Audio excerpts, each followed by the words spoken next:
is Ramadan. Let's benefit from Ramadan. Meet Dr. Zakir Naik in Ramadan, a date with Dr. Zakir, next on Peace TV.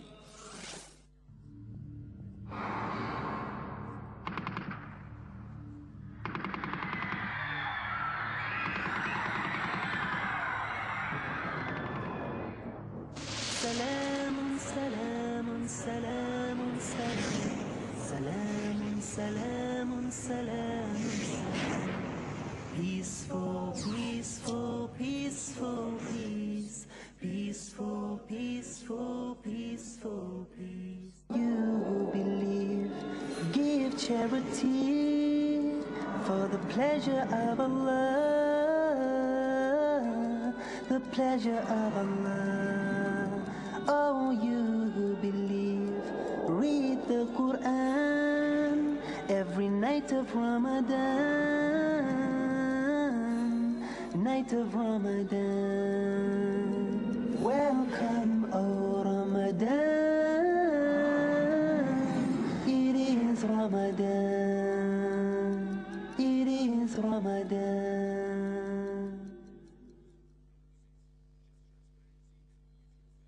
Dear brothers and sisters in Islam and humanity, Assalamu alaikum wa rahmatullahi wa barakatuh. May the peace, the mercy and the blessings of Allah subhanahu wa ta'ala be on all of you. Welcome to the show, Ramadan, a date with Dr. Zakir. I'm your host, Yusuf Chambers, and today we have a special question and answer session on the topic, Qiyam al-Layl, the night prayer. Part 3. Assalamu alaikum, Dr. Zakir. Wa alaikum assalam wa rahmatullahi wa barakatuh. Well, as you know, and as you're well aware, we didn't have any time for answering our viewers' questions last time out on the same topic. So we've made this special show, and I'd like to answer as many questions as possible on the topic from our viewers.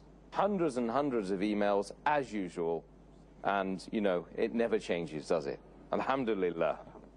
So, the first couple of questions from our viewers, again. Question number 1. Is the Taraweeh prayer a sunnah or is it a fard? Can a person miss it? Alhamdulillah, wassalatu wassalam ala rasulillah wa ala alihi wa sahbihi ajmain, amma ba'd. A'udhu billahi minash shaitanir rajim. Bismillahir rahmanir rahim. Rabbi shrah li sadri wa yassir li amri wahlul 'uqdatam min lisani yafqahu qawli. As far as the question is concerned, that is Taraweeh or is Qiyamul Layl during Ramadan, is it fard or is it a sunnah? As we discussed earlier, our beloved Prophet said, it's mentioned in Sahih Bukhari, volume number 3, in the book of Taraweeh, hadith number 2012, and it gives how Muhammad offered in the mosque Qiyamul Layl during Ramadan, and people joined him. The next day the news spread, and when he came the next day the full mosque was filled. The third day it was overflowing, and fourth day, purposely, though the mosque was overflowing, he did not come out for Qiyamul Layl, for the Taraweeh, which people call. And when he came for the Fajr Salah, he said, not that he did not know that people were waiting for me, but I purposely didn't come because I didn't want offering the Qiyamul Layl in Ramadan is a fard. So from this hadith we come to know that it is not a fard. But the other hadith of Sahih Bukhari, volume number 3, the book of Taraweeh, hadith number 2009, the beloved Prophet said that anyone who offers the night prayer in Ramadan with the belief and seeking Allah's reward, all his past sins will be forgiven. So based on this we come to know, though it's not a fard, it's a very important sunnah, it's sunnat-e-mu'akkadah. That means a very highly recommended sunnah of the Prophet. Though it's not a fard, it's sunnat-e-mu'akkadah, very highly recommended sunnah, and no Muslim should miss it unless he really has a valid reason. He should as far as possible offer it and seek Allah's reward, so all his sins will be forgiven. Jazakallah khair. Next question from our viewer. Many imams recite the Quran in a very fast way during the Taraweeh or Qiyam al-Layl. They also perform ruku and sujood in a fast manner, which makes it difficult for the followers to supplicate properly. Is it allowed to pray in this manner? It is very common that many of the mosques, because they want to finish the full Quran in the month of Ramadan, in Taraweeh, and they want to make it as short as possible so people finish it, they do recite very fast, and very often you see that they go in the ruku and sujood very fast. And many a time, once I was in one of the mosques, and when the imam went in the sujood, I went after him. He got up again, went again. I was getting my full sujood and he was doing a second sujood. Allahu Akbar. So is it right or is it wrong? It's mentioned in Sahih Bukhari, in number 1, in the book of Salah, hadith number 757, that once the Prophet enters the mosque, and there is another man who follows him. He offers the Salah. And after offering Salah, that man, he wishes the Prophet, Assalamu alaikum. The Prophet greets back and says that, go back and pray because you have not prayed. The man goes back and he comes back to the Prophet. The Prophet says, go back and pray, you have not prayed. Again, the person goes for the third time. He prays and he comes back. The Prophet again says, go back and pray, for you have not prayed, for the third time. So the man says, I cannot pray better than this. Oh Prophet, please teach me how to pray. So then the Prophet says that after saying the takbir, you recite while standing in the qiyam as much of the Quran that you know by heart, whatever the Quran you know by heart you recite. Then you bow down, go in your ruku, until you are at ease. And then say, glory be to Allah, Subhanahu bin Nadeem. Then stand up straight until you are at ease. Then go in sujood with calmness until you are at ease. And then say, Subhanahu bin Allah, glory be to Allah who is the Most High, thrice. Then get up again until you are at ease. And then continue your prayer like that. That means all, especially your ruku and your sujood. And when you get up from your ruku, and in between the sujood, you should be at ease. You can't go up and down fast. If you do that, it is as though your prayer has not been accepted, as though you have not prayed. So if you pray in this fast manner, Taraweeh, where ruku, sujood, and fast, it is as though you have not prayed. So it is best that you pray slowly, with calmness. And if you really feel that you can't offer 20, then offer 8 rakat, but with peace, with ease, and with calmness. The best is that with peace, ease, and calmness, and long. Taraweeh should be long. It should not be having competition with the other mosques, which we have many times. When the many mosques, they compete, who is going to finish Taraweeh faster? Yes, that's very unfortunate, but it's true. Well, next question is it compulsory that the Imam should recite the complete Quran in the nights of Ramadan in Taraweeh? Is it necessary that the followers should listen to the whole of the Quran in Taraweeh? So two parts of the question. There is no hadith in which the Prophet has mentioned, or in Sahaba, that it is compulsory to recite the full Quran. It is preferable. It is mustahab. It's better. Because, if you recite as much as the Quran in the month of Ramadan, it's good for you. So, many people may not be reciting at home. So at least, during the Qiyam al-Layl in Ramadan, the people at least listen to the Quran. So it's preferable, it's not a fard. But naturally, if it's recited in the Qiyam al-Layl, it's obligatory for the muqtadi, for the people praying behind, to listen. But it's not a fard that you should recite the full Quran. But most of the mosques, majority of the mosques, they complete the Quran because it's good, mashallah. There are some mosques which I know that it becomes difficult for people to listen, because, if you have to recite the full Quran, the full month of Ramadan, it is about 1 juz a day, somewhere close to that. And it becomes difficult. So there are some mosques which pray half juz, on average. So they finish half the Quran in the full month of Ramadan. Next Ramadan, they finish the next half. All is acceptable, but it's preferable to finish the full Quran, unless you know that there are small children and they cannot offer. So 1 or 2 mosques have it, alhamdulillah, no problem. But preferable to finish the full Quran, but it's not compulsory. Alhamdulillah, Jazakallah khair for the answer. Well, dear brothers and sisters, Inshallah, we'll meet soon after a short break. It is Ramadan.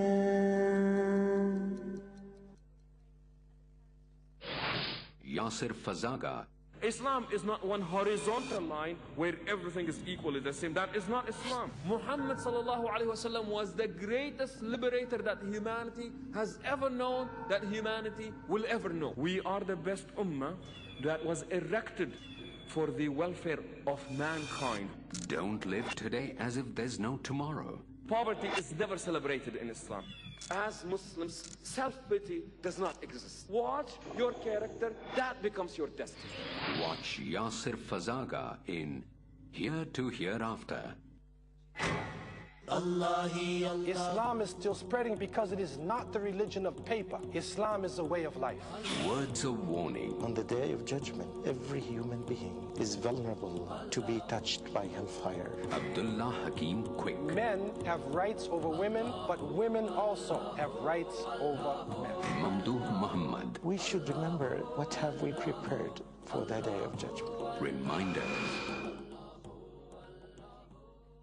It is Ramadan. Dear brothers and sisters in Islam and humanity, Assalamu alaikum. Welcome back to the show, Ramadan, a date with Dr. Zakir.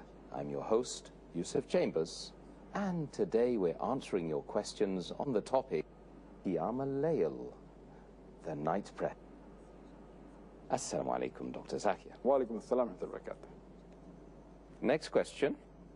Where should a woman pray Taraweeh? I think we've partly answered this question. At home or in the masjid? If she prays at home, can she lead the congregation or a congregation of women? It's mentioned in Sayyid Targhib, hadith number 336, where the beloved Prophet said that the best mosque for a woman is her innermost room, her innermost chamber. And the best place for a woman to pray is her inner room. That's the best. And in another hadith of Musnad Ahmad, volume number 6, hadith number 27202, which also mentioned in Sayyid Targhib, hadith number 335, once a lady asked the Prophet, I would love to pray with you, the lady said. And the Prophet replied, I know you'd love to pray with me, but your prayer in your inner room would be better than praying in your house. The prayer in your house would be better than praying in the courtyard. Your praying in your courtyard would be better than praying in the mosque where you live, where around your people. Your praying in the mosque where you live, around your people, is better than praying in my mosque. So that means for a woman, the best prayer is the inner room. MashaAllah. And the way is hadith that praying in your room is better than the house better than the courtyard better than the mosque in your area, then mosque in better than the mosque of the Prophet. Though the Prophet said, it's mentioned in Sahih Muslim, volume number 2, hadith number 3210, that praying in my mosque is equivalent to 1,000 prayers. That means if you pray in the mosque of Muhammad, it's equal to praying 1,000 times in any other mosque. But this hadith is mainly referring to the men, because no two Sahih hadith can contradict. So this hadith mainly refers to the men. For the women, the best place is the house, especially her inner room. And there's a hadith in Sunan Abu Dawud, volume number 1, book of Salah, hadith number 591. Warqa, may Allah be pleased with her. Ameen. She comes to the Prophet and says that I would like to have a muaddin in my house, and the Prophet gave her permission. The next hadith, Sunan Abu Dawud, volume number 1, book of Salah, hadith number 592, it says that Muhammad sallallahu alaihi wasallam, he went to a house after appointing the muaddin, and he asked her to lead the prayer in congregation, and the women in the house, they joined her. And the narrator says that he saw the muaddin, he was an old person. It's further mentioned in a Sahih hadith of Bayhaqi, hadith number 1922. Hazrat Aisha, may Allah be pleased with her, who is the wife of the Prophet, she says that she led the congregation of the women. She was the imam, but she stood in the middle of the row. And another hadith in Musannaf ibn Abi Shayba, hadith number 4953, say Salma, who was also the wife of the Prophet, may Allah be pleased with her, even she said that she was the imam of a congregation of women, and she was standing in the center of the first row. So here it indicates that the women, they can pray, but it is better for them to pray in the inner room, better than going in the mosque. But they are permitted to go in the mosque, as we discussed earlier yesterday, that praying in the mosque is permitted, but for them the inner room is better than the house is better than the courtyard better than the mosque close to them, than the mosque of the Prophet. But they can pray, they can go to the mosque. If they pray at home, they can have a congregation, there's no problem at all, and a woman can lead the congregation according to the various hadith I mentioned. With women? Yes. Yeah. Next question, Dr. Zakir. Is it okay for a person who's following an imam in a congregational salah to hold a Quran in front of him whilst the imam's reciting? As far as holding the Quran for a muqtadi, while offering Qiyamul Layl in Ramadan, and we do see that sometimes people hold, when we see the live telecast of the Qiyamul Layl in Ramadan, from the haram we find some people holding the Mus'haf, the copy of the Quran. Is it allowed? When we realize that if a person holds the Mus'haf, the copy of the Quran, he is unable to follow that, keep his right hand over his left hand, which is a requirement for Salah. He can't put his right hand over the left hand, so he's not following one of the requirements of Salah. Furthermore, it will be a distraction for him to turn the page over. You know, if the Imam keeps on reciting for him to turn, it's a distraction. Furthermore, it will also prevent him from looking at the place of sujood. Normally your eyes should be looking at the place of sujood, that's what the hadith says. So if they're looking at the Mus'haf, they cannot look there. And it will prevent them from various other actions of ruku, it will be uncomfortable, sujood uncomfortable. So it is not advisable for a person to hold the Mus'haf and, you know, while the Imam is reciting. He should just listen to the Quran, what he knows by heart. Alhamdulillah, what he doesn't know, he should pay attention and try and listen. As the Quran says that whenever you hear the Quran, then pay attention to it and listen to it. So that's what you should do. It's not advisable to hold the Mus'haf. Okay, that's well answered. Thank you very much. Totally agree with you on that one. Alhamdulillah.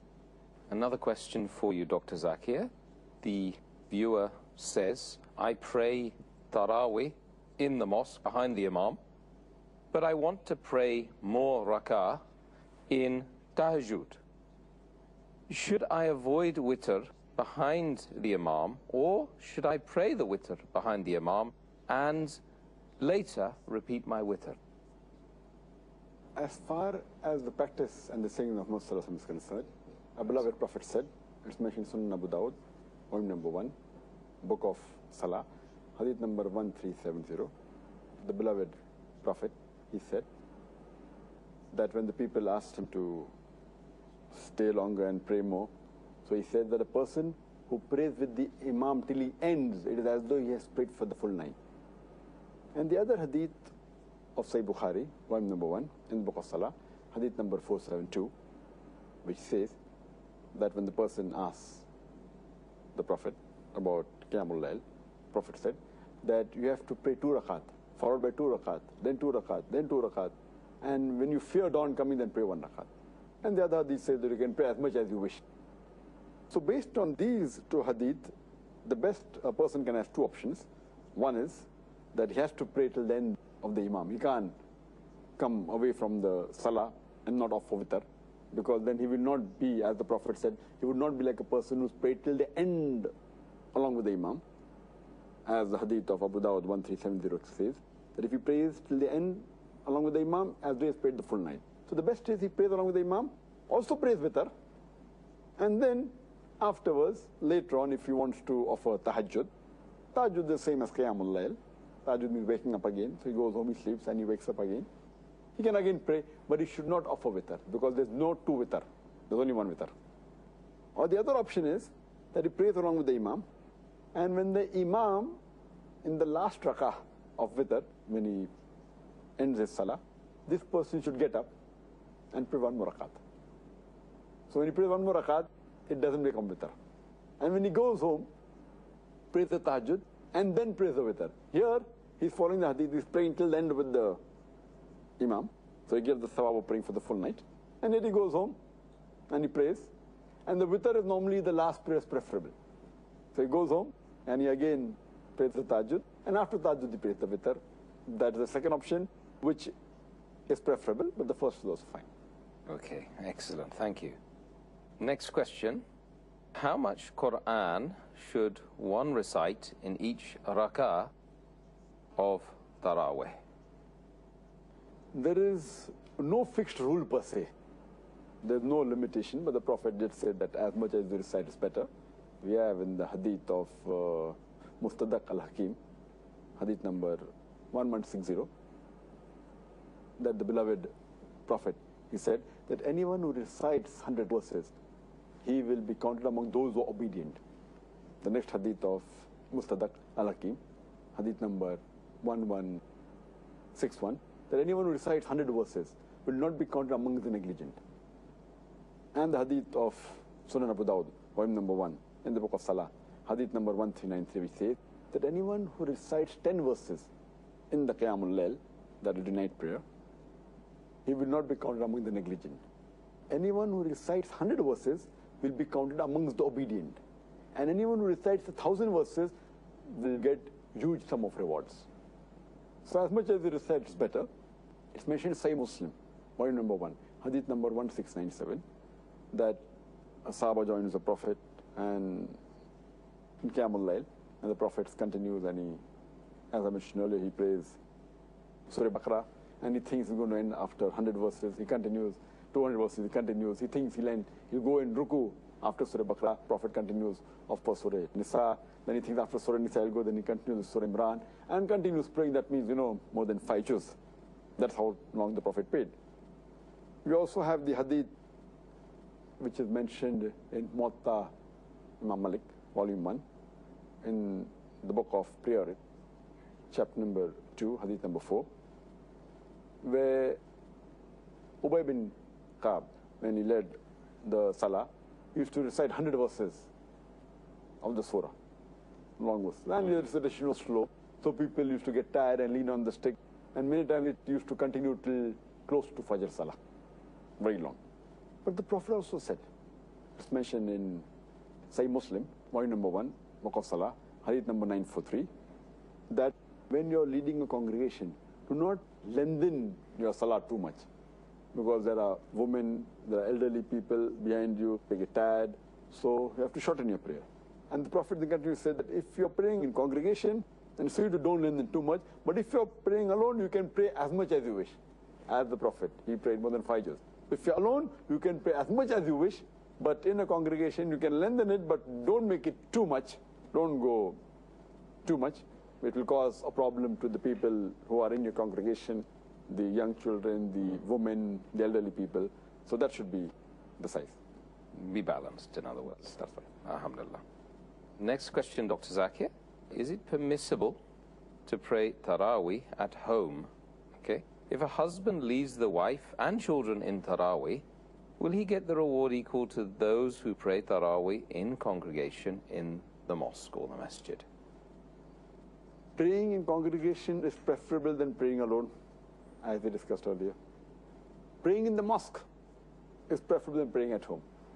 So for the man, it's preferable that he goes to the mosque and joins the congregation. But as far as the women are concerned, the prayer in the room is better than prayer in the house better than courtyard better than the mosque. So it's preferable that the women pray at home. And if they want, they can make a congregation at home. That's the best, as we discussed earlier. That would be the best, that the women pray at home and they have a congregation. But the man, it's preferable that he prays in the mosque. Okay, excellent. Thank you very much. Well, I think that's just about all that we can cover today, unfortunately, Dr. Zakir. We've covered a lot of questions there from the audience, and I'm sure that they benefited once again, as always, inshallah. And we will hasten on trying to answer as many of the email questions on a daily basis as and when possible, when we've had our interview phase. Jazakallah khair. May Allah subhanahu wa ta'ala reward you and, brothers and sisters, all of you, out there who've been patiently watching and consuming all the knowledge and hopefully utilizing it in your day-to-day activities during this blessed month of Ramadan, the month of blessings, the month of beauty for the Muslims, alhamdulillah. Why don't you join us tomorrow at the same time when we will be discussing the topic sighting of the moon. Assalamu alaikum wa rahmatullahi wa barakatuh. حافظين ذاكرين قانتين خاشعين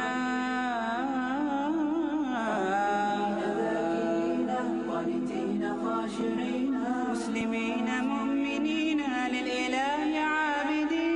شهرنا صوم وعتق وقنوت فيه صدق، يومنا صبر ورفق بدموع البائسين. رمضان قد أهل بالصيام وأطل مسعدا أهلا وخلا